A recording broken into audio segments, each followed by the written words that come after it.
Donald Trump is trying to put his personal lawyer and an election denier on the very important Third Circuit Court of Appeals. But Senate Democrats are fighting back. Welcome back to Democracy Docket. I'm Marc Elias. And I'm Paige Moskowitz. Let's get started. All right, Paige, we knew this time would come because Donald Trump is back in the White House, that all of a sudden his next wave of judges would be in front of us. But boy, did he start with a terrible one. This is Emil Bove, who was one of his personal lawyers during his time out of office.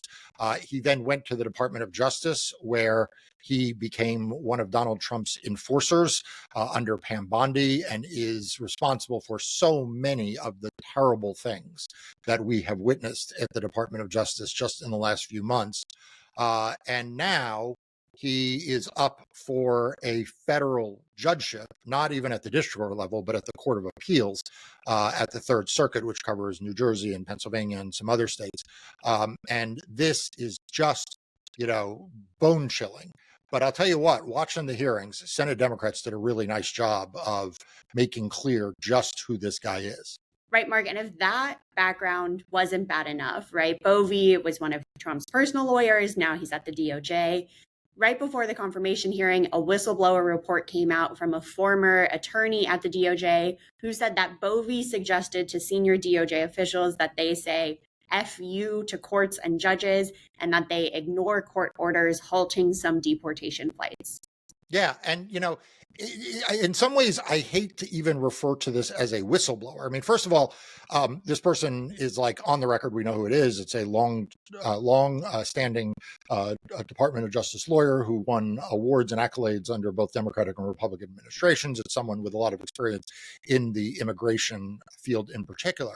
But I also find it weird to call them a whistleblower because in a different circumstance, right? If Bove wasn't up for a federal judgeship, let's assume he was sitting in the Oval Office with Pam Bondi and Donald Trump and Stephen Miller, yucking it up how they were sending people to foreign prisons and gulags. Okay. This is the kind of stuff he'd be joking about. This is Donald Trump wouldn't be upset to learn that Bove said to disregard court orders. Stephen Miller would be thrilled, right? Donald Trump's wouldn't be upset that someone a senior in the Department of Justice was saying to line lawyers to tell judges to go fuck themselves. That wouldn't upset. So in some ways, it's a weird thing to say this is a whistleblower, because that usually assumes that someone is kind of telling us something is being done wrong in the administration that when exposed, the administration will recoil from. I think they would embrace it. I think the only reason why Bove is not strutting around being well, yeah, of course I did that, is because he knows that it will hurt his chances of being a federal judge. But in his current role, I mean, are you surprised that this is the case? I mean, after all, let's put it this way. If he didn't say that, it's an awfully big coincidence that, in fact, the Department of Justice is functionally telling judges to go fuck themselves. If he didn't tell them to disobey judges' orders, it's an awfully big coincidence that the Department of Justice and this Trump administration is, in fact, disregarding judges' orders. So, I mean, it just feels like this is all a bunch of theater on the Republican side. Right, Marc. And yesterday during the confirmation hearing, California Senator Adam Schiff repeatedly, very clearly asked Bove multiple times, did you say F you? Did you tell DOJ officials to say F you to judges and courts? And Bove just kept saying, I don't recall, right? It wasn't a flat out denial. He didn't say yes. He just kept saying, I do not recall. And as Schiff pointed out, that feels like something you would remember saying. And if not, do you just say it so often you can't remember that specific circumstance, or are you lying? Yeah, I mean, I'm 100% certain I have never said to anyone that we need to disregard court orders. And he's being asked whether he did this just in the last 5 months, not in the forever times, just in the last 5 months did he do this? And he's saying he doesn't remember. And it seems like it would be awfully memorable. If you did it, you'd kind of remember, oh yeah, that was the time I told people to tell judges to go fuck themselves and we need to disregard court's orders. Like, if I had done that or you had done that in the last 5 months, we pretty much remember it. And the fact that he says he doesn't remember is awfully suspicious. Paige, I flagged a different exchange for Democracy Docket Premium members, which I thought was actually the most important and most telling exchange. It actually involved Senator Peter Welch of Vermont and Bove. So let's go ahead and show that clip. Who won the 2020 election for President of the United States? President Biden was certified as the winner of that election. So you give the standard answer. You can't say that he won because he got the majority of votes and also got the Electoral College victory?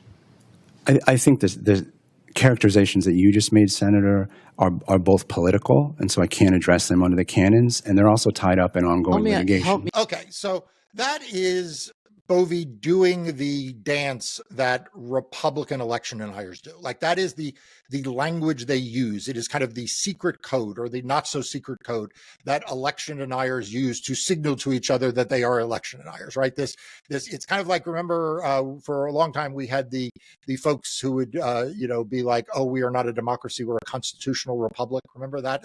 This is the equivalent of that. This is we're all in on it, right? You don't accept the outcome of the election, I don't accept the outcome of the election. The way we answer the question is in this ridiculous circular thing. And so that's notable. And Senator Welch calls him out on that. But I want to highlight a different part of it, which I found particularly troubling, which is where when he says that he can't talk about it because it is the subject of ongoing litigation. Paige, I don't know about you, because, the team at Democracy Docket, you guys track literally every piece of voting and related litigation. And Democracy Docket became the go-to source about specifically 2020 post-election litigation.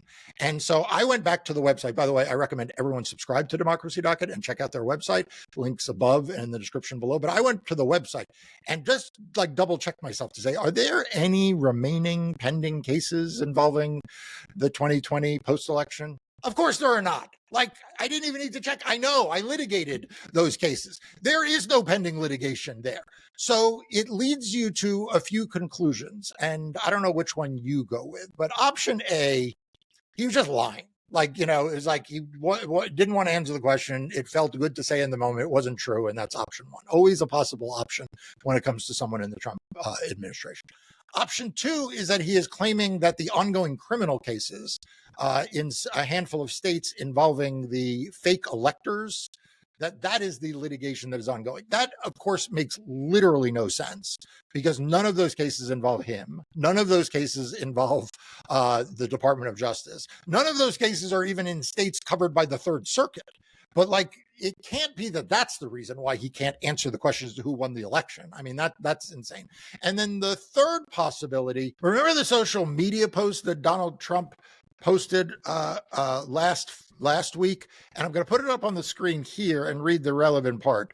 A special prosecutor must be appointed. This cannot be allowed to happen again in the United States of America. Let the work begin.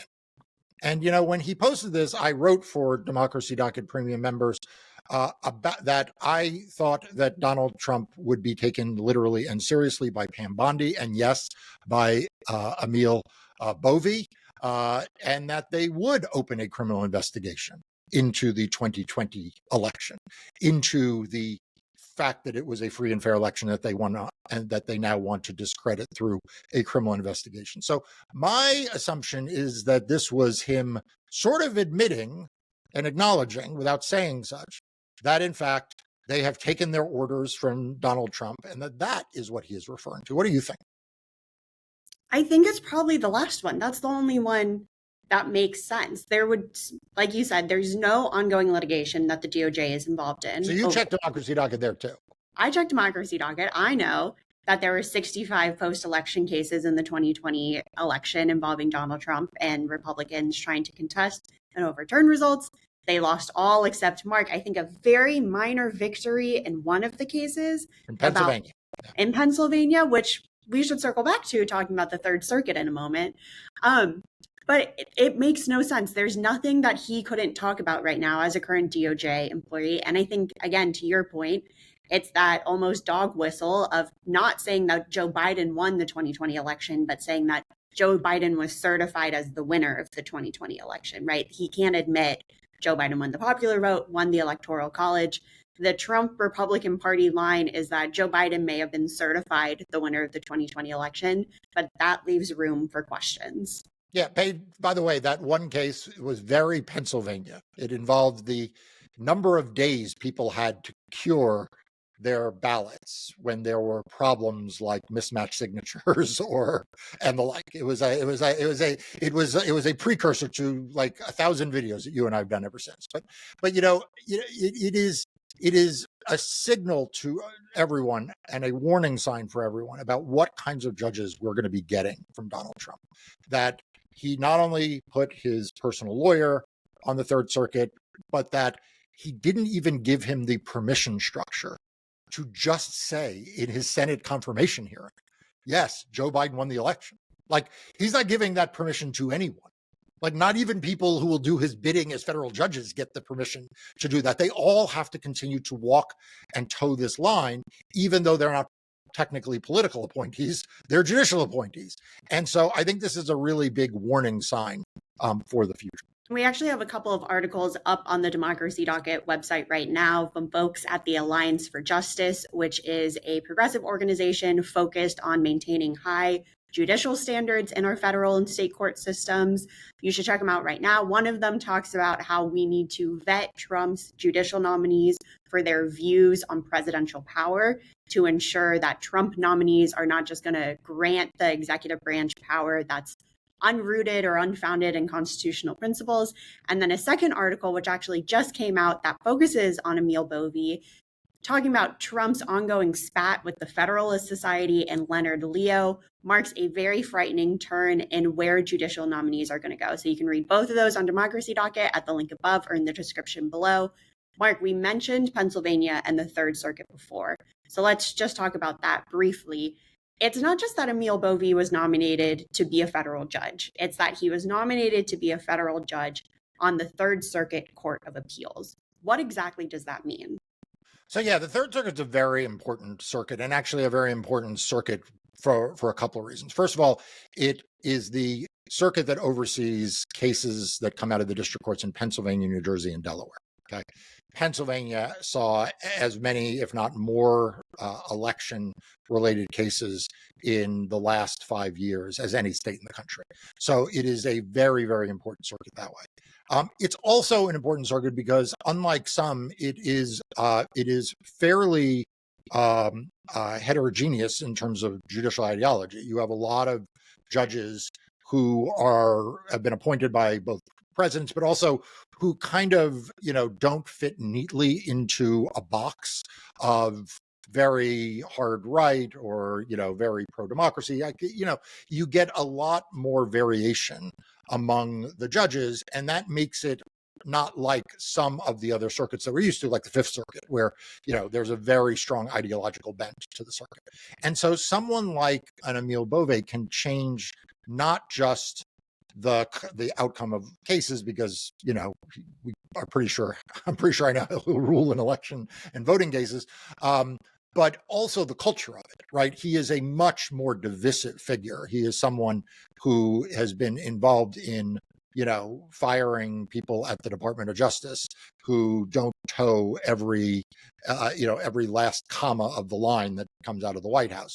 So it's a very important circuit. It's a very important circuit for democracy, but it is also, I worry about what it means culturally. And finally, the point that was made in those articles you were referencing about, like vetting, Donald Trump's nominees, and what does it mean that, Trump has had a falling out with the Federalist Society. I mean, the Federalist Society was no walk in the park. I mean, don't get me wrong, like we all know that. But, it did in theory, at least in theory, have a coherent ideology. Don't bother putting comments. I get it. Like, it was in theory. But, Donald Trump's even doing away with that constraint. He's like, look, I don't even want the patina of an ideology. I just want people who are loyal to me. That's their ideology. Their ideology is that they'll do whatever Donald Trump wants them to do. And that is a dangerous thing. It undermines democracy. It undermines the rule of law. It undermines the Constitution. But if he's able to get this guy through at the front end, it just makes it that much easier to get the next one and the next one and the next one through. Because after all, at that point, Republicans have sold their soul in voting for this guy. So the next guy is just like the next iteration. So this is a really big deal. Everyone needs to pay attention to it. It's why Democracy Docket is focused so much on this nomination, has provided you so many resources, both free resources on the website, in its daily and weekly newsletters that are free, but also in its premium content. And so if you haven't already, do me a favor right now. First of all, click on the subscribe button to this YouTube channel, because this is one of the ways we disseminate this information, and we'll be putting out a lot of YouTube content in the coming weeks, months, and years. So make sure you subscribe to the YouTube channel. That is free. But number two, please subscribe to Democracy Docket's newsletters, either the free newsletters or premium content. The link to all of that is above and in the description below. And we will continue to keep you informed. Thanks for watching. We'll see you next time.